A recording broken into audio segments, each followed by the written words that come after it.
All right, so this is going to be quick and easy. This is clearly a rigged game right here. You could tell Philly, they weren't playing with any type of life at all. They were just trying to get through the motions. James Harden's throwing up air balls, just basically not playing like himself. No one on this team, except for Maxey, played like themselves. Everyone else, I don't know who the hell we were watching out there, but that was not the Philly team we were watching 5, 6 games prior. Seems like somebody in the NBA told these guys just to lay down, get their asses handed to them, and maybe next year. Because Tobias Harris, that's your leading scorer. Whenever that happens, they lose. It has to be Joel or James. And James, there's an APB out for him, so no one can find him. If I were him, I would shave that beard just to change your identity a little bit, because he did not show up at all, man. He literally was throwing up air balls. It's almost like he is like one of those players that is not allowed to win in the playoffs. Like, you're going to be a great regular season player, but when playoff time comes around, you need to shit the bed. That's what I get from this guy. Whenever it's a big time playoff game, you know Harden isn't going to show up because he's not allowed to. He's too dark. You know what I mean? That's just what it is. He's not marketable. He's not JT. JT is what they want.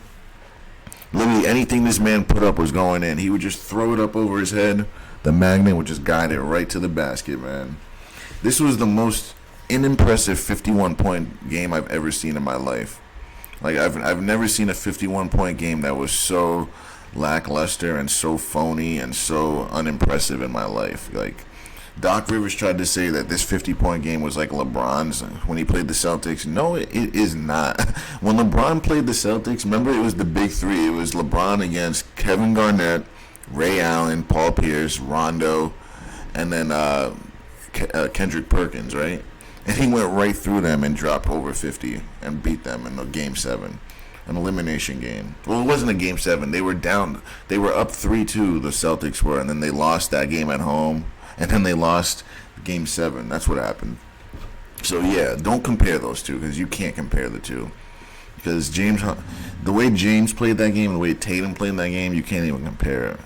Like, James controlled the game and the tempo and everything. Tatum was just shooting everything up in the air, and the magnets was just guiding it in. It's not that impressive. It's not like he was bodying a whole team, bringing them to the basket. Nope, he was just throwing it up and getting it close, letting the magnet do the rest. So I'm just not impressed by it. Also, you take away his 51 points, the Celtics lose the game. Like, literally, it was JT drops 50 or we lose the game. Because if he drops his normal 25 points that he normally does, they lose the game, guys. Subtract, 26 points from that. Subtract 26 from 112, guys. And that's the ball game right there. So that's all I got to say. So actually, let's do the math. So 12 from 26 would leave us with what? 14. So 100 minus 14, 86. So they would have lost the game by 2 points.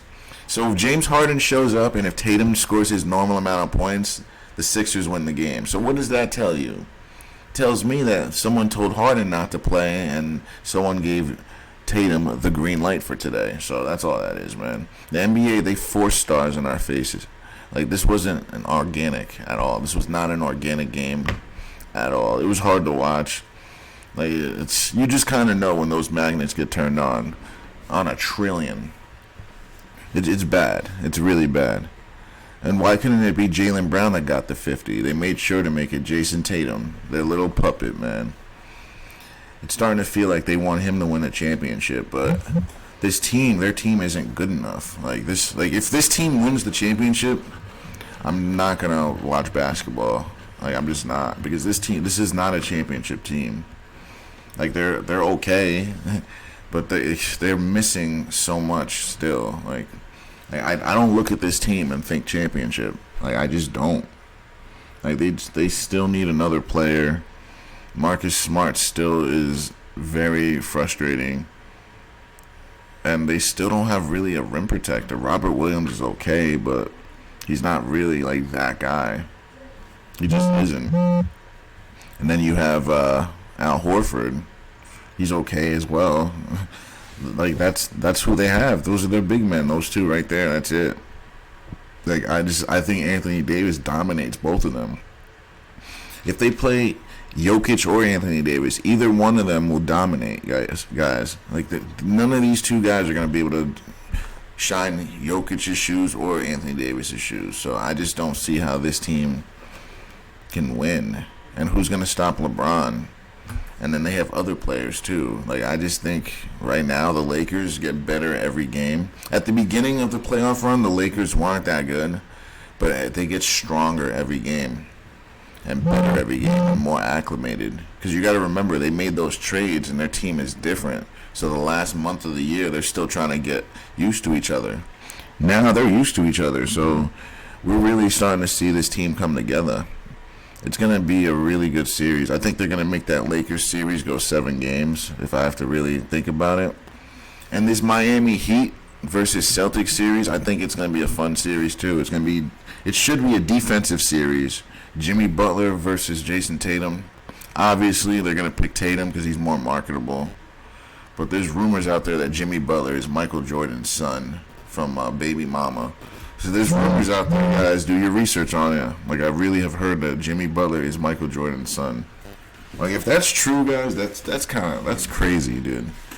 Because I'm hearing shit about Karl Malone getting some 13-year-old pregnant when he was 20, and the son ended up being a left tackle in the NFL. Like, there's a lot of shit going on out there, guys. It's crazy. I don't want to get too far ahead of what I'm saying, but I think the Miami series versus Boston, it should be a good one. No one expected Miami to be there. But we already know Spoelstra is the better coach. And obviously, on paper, Boston is the better team. But that's why we play the games. We're going to see for ourselves who the better team is.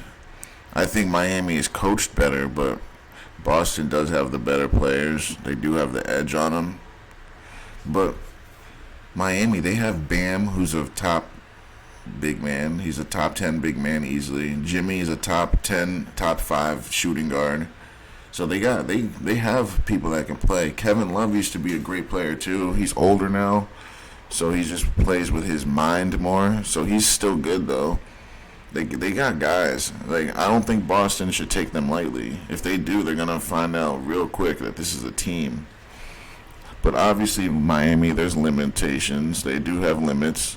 There's only so much they can do. But from what they can do, it's going to give Boston a lot of trouble. Bam Adebayo. It's going to be a very fun series to watch, guys. Both of them are. They both are. But this Game 7, guys, was completely rigged. Like, nobody on Philadelphia was playing properly. Like, not even Joel. Let's look at the stats. Points in the paint, identical. Turnovers, 5 more. Blocks, identical. They had more steals. Assists, pretty close. Rebounds are pretty close. Free throws, pretty close. And three-point shot, that's where they got killed at. They made 7 more threes than this team over here. 37 attempts, they only made 8 of them. Bunch of air balls. 37% field goal percentage. Yeah, you can't win like that, man. Boston almost made half of their shots. That means almost half of their shots went in, guys. Like that's crazy. Like it's very hard to beat a team that when they're making half of their shots, and you're not even making 40% of yours, and they're out rebounding you. Like it's just, yeah. Boston, like Julius Randle said, oh, I guess they wanted it more, right? But nah, they had the green light, guys. They had their colors. So we'll see what happens. Like, I don't think this is a championship team, but I just don't know what the NBA has planned. Who knows? Maybe the NBA is like, nope, we want Jason Tatum as our champion. Deal with it. I don't know. I still think it's too early. I think they're going to give it to LeBron. Because Tatum is only, 25, 26. So he's still got another 10 to 13 years, probably, of playing well.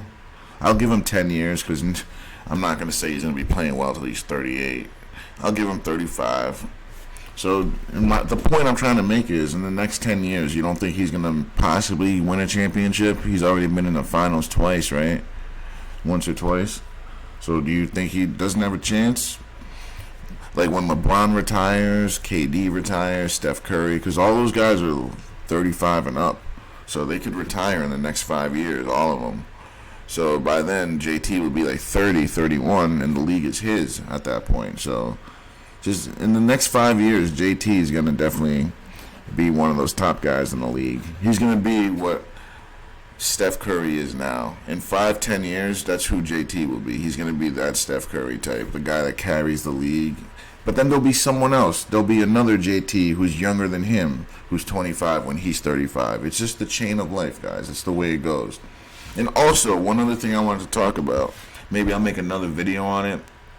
But John Morant, this whole gun charge situation, for one, it's all made up. It's a made-up story, and it's what he was told to do. And two, we've already seen John Morant. You know what his name is? Gilbert Arenas. Literally, they're playing the same story that they played back 10, 20 years ago, guys.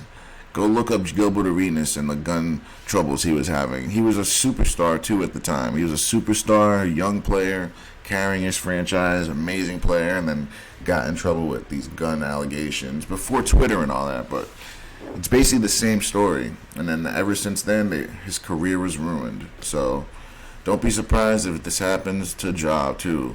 They find all these gun allegations and all that. They suspend him. Now his career is ruined because the NBA wants nothing to do with him. That's what happened with Gilbert Arenas. Same effing thing, guys. So they do the same stories all the time, different players. Like I don't know, guys. I just don't know. They're just not even original with it anymore. But other than that, guys, stay tuned for the breakdown of the Lakers-Nuggets game. And thanks for watching. Don't forget to like, share, and subscribe.